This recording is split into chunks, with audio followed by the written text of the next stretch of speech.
Hello good morning students, class 10th। अच्छा, बनाने video 8B subject Sanskrit part बेटा अपना सेकंड चल रहा है।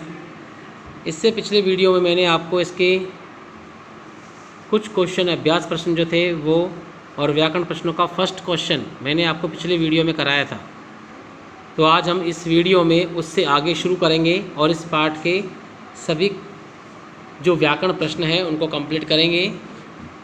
तो देखो बेटा, इसमें सेकंड क्वेश्चन जो है वो क्या है, सुनिए। अधोलिखित पदेषु शब्द विभक्ति वचनानाम निर्देशम कुरुते। नीचे लिखे गए पदों में शब्द विभक्ति और वचनों को निर्देश करो, यानी वचन लिखो। उदाहरण जैसे लिखा है तीरे, तीरे में शब्द तीर, विभक्ति सप्तमी और वचन कौन सा है, एक वचन है। ऐसे हमें इसमें लिखना है। तो पक्षिण के अंदर क्या है, पक्षी शब्द है, प्रथमा विभक्ति है और बहुवचन है। चंद्रमसी के अंदर चंद्रमस शब्द है, सप्तमी विभक्ति है, एक वचन है। तस्मिन, तस्मिन में तत् शब्द है, सप्तमी विभक्ति है और एक वचन है। इसके बाद अगला शब्द है हमारा पद व्याधेन। इसमें व्याध शब्द है, तृतीया विभक्ति है, एक वचन है। अगला इसमें है वने। तो इस पद में वन शब्द है, सप्तमी विभक्ति है, एक वचन है। और इसका लास्ट है सर्वे।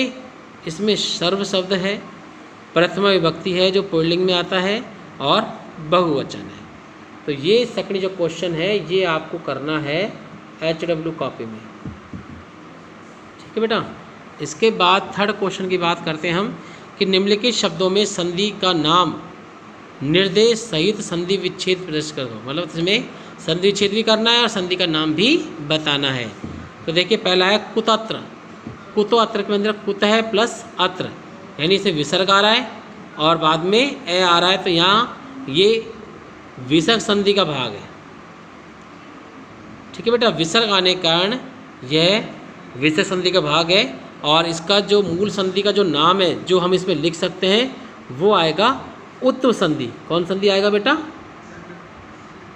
उत्व संधि लिखना है, ठीक है। इसकी आवश्यकता नहीं, बाकी रह सकते हैं, वो तो लिखना है। व्याकुल चलित है, व्याकुल है श आ रहा है, विसर्ग आ गया, व्याकुल है प्लस चलित है। तो ये संधि कौन सी है, सत्व से आ रहा है। तीनों से में से कोई भी आए तो हमें नाम यही लिखना है, सत्व संधि, ठीक है बेटा। अगला थर्ड है आप्यव्ययम। आप्येवम, अपि प्लस एवं, इसमें ई आ रहा है और आगे ए आ रहा है। ई के स्थान पे क्या हो रहा है इसमें, ये, तो ये यण संधि है, ठीक है। अगला प्रतिकारश्च चिंतयाम। प्रतिकारश्च श आ रहा है, प्रतिकार प्लस चिंतयाम, चिंतताम लिख दिया। फिर इसमें क्या आ रहा है, विसर्ग के स्थान में स आदेश आ रहा है। तो इसमें क्या लिखोगे आप, सत्व संधि। सिर्फ संधि का नाम जरूरी है, विसर्ग संधि वो नहीं लिखना, सिर्फ ही लिखना है। जो मेन जो मुख्य है जिसका उदाहरण है वो सत्व संधि है, बस ये ध्यान रखना है आपको।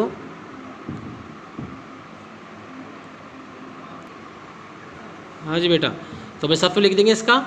इसके बाद सर्वे एक चिंती भूय। सर्वै रेक लिखा, रेक में से ए निकलेगा, एक और रे से बनेगा विसर्ग। तो सर्वै प्लस एक चित्ती भूय, संधि का नाम क्या आएगा इसके अंदर, ऋत्व। रु आधा तय और व, ये हो गया ऋतु संधि का उदाहरण है ये। और लास्ट है सुदूरा जाल अपहरकान। तो सुदूरा डबल जे आ रहा है तो यहाँ तय बनेगा, सुदूरात प्लस जाला का जाल और जाला में से ए निकलेगा तो अपहार कान बनेगा। तो सुदूरात प्लस जाल प्लस अपहरकान। तो इसके अंदर बेटा देखो व्यंजन संधि और दीर्घ संधि दोनों इसमें काम कर रही हैं, तो आपको ये लिखना है इसके अंदर, ठीक है। तो ये भी आपको HW की कॉपी में ही करना है। इसके बाद में फोर्थ क्वेश्चन, नीचे लिखे गए पदों में यानी आदिस्थनेषु पदेषु नाम निर्देशम सहितम समास विग्रह विधेय। नीचे लिखे गए पदों में समास विग्रह करते हुए समास का नाम भी लिखना है।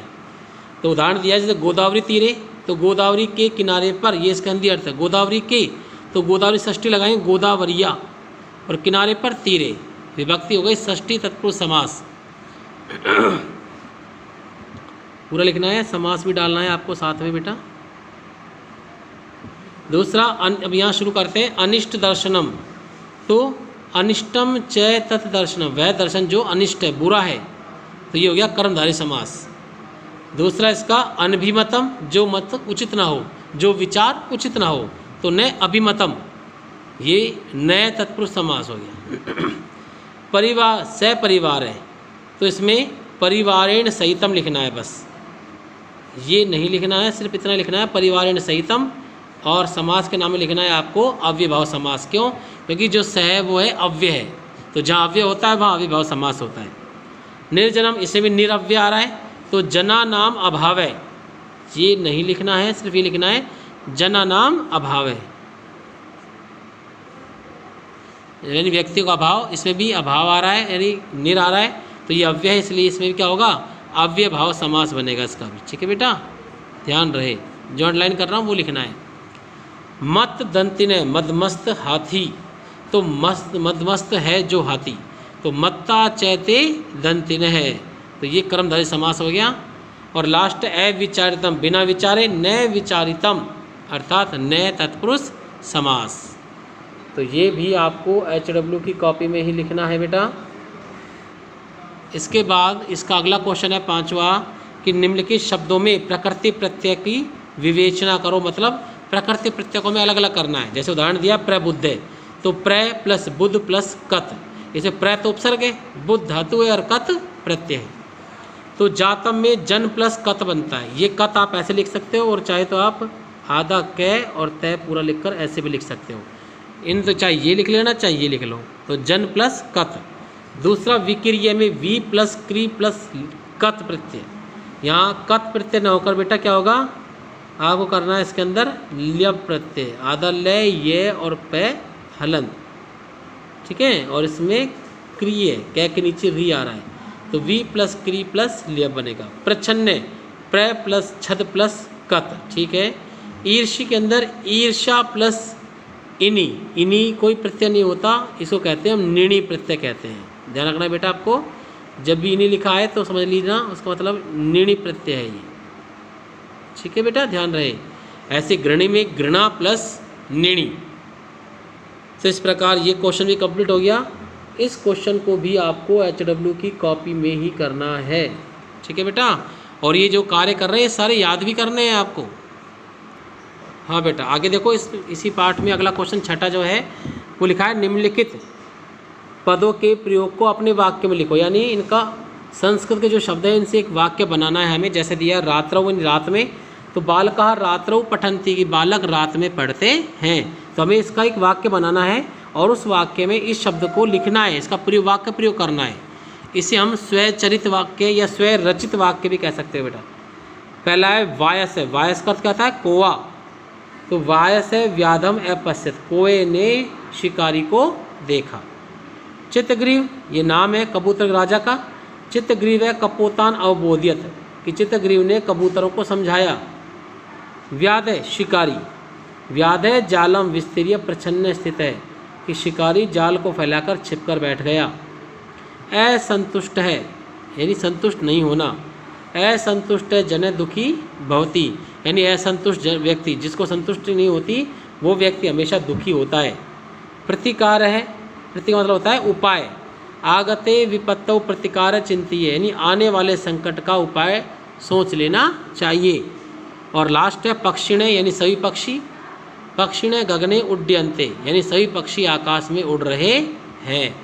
तो ये क्वेश्चन आपको HW की कॉपी में करना है ये भी।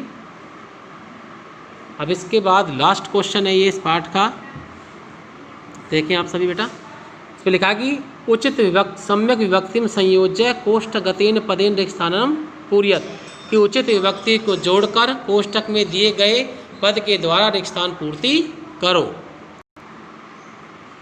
हाँ जी बेटा, तो ये इसमें लिखा है कि उचित विभक्ति जोड़कर कोष्ठक में दिए गए पदों को रिक्तस्थान, दिए गए पद से रिक्तस्थानों की पूर्ति करो।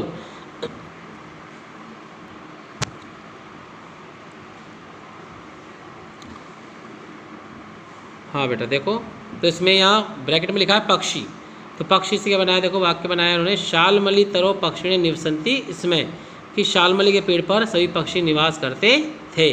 तो यानी ये वाक्य पढ़कर हमको इसकी सही विभक्ति लगानी है, ये ध्यान रखना है बस आपको।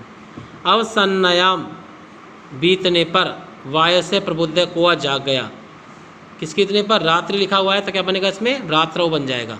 और इनको बेटा आपको क्या करना है, अंडरलाइन जरूर कर देना ताकि पता लग जाए कि इसमें आंसर क्या आना है। ठीक है बेटा। दूसरा है तेन जालम विस्तीर्णम, उसने जाल को फैला दिया, और यहाँ लिखा है व्याध है तो तेन से व्याध क्या बनेगा, साथ साथ में व्याधेन, तेन व्याधेन जालम विस्तीर्णम, कि उस शिकारी के द्वारा जाल को फैला दिया गया। तीसरा है कपोत राज तंडुल कण लुब्धान एकथ्यत, कबूतरों के राजा ने चावलों के लालची को कहा, किनको, कबूतरों को, तो लुब्धान है, ऐसे कपोता क्या बनेगा, कपोतान बन जाएगा। कपोता तत्व उपविष्टा, कबूतर बैठ गए, सर्व दिया है तो कबूतर जैसे बहुत सारे सभी, तो सर्वे बहुवचन आ जाएगा इसका। अल्पा नाम अपि सहती कार्य साधिका, छोटी छोटी कार्य संगठन सफल हो जाता है, किस संगठन से, वस्तु लिखा है तो वस्तुओं के षष्ठी का बहुवचन वस्तु नाम लिखेंगे।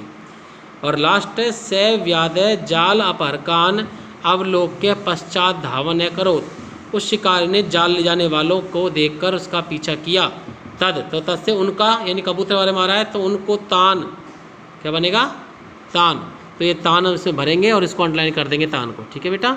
तो ये आपको करना है CW की कॉपी में। समझ आ गया होगा आपको कंप्लीट अब। तो इस प्रकार ये आज का वीडियो हमारा कंप्लीट होता है। Okay students. और बेटा एक बात तो सुनना, इनको सिर्फ आपको लिखना भी है और याद भी करना है। ओके।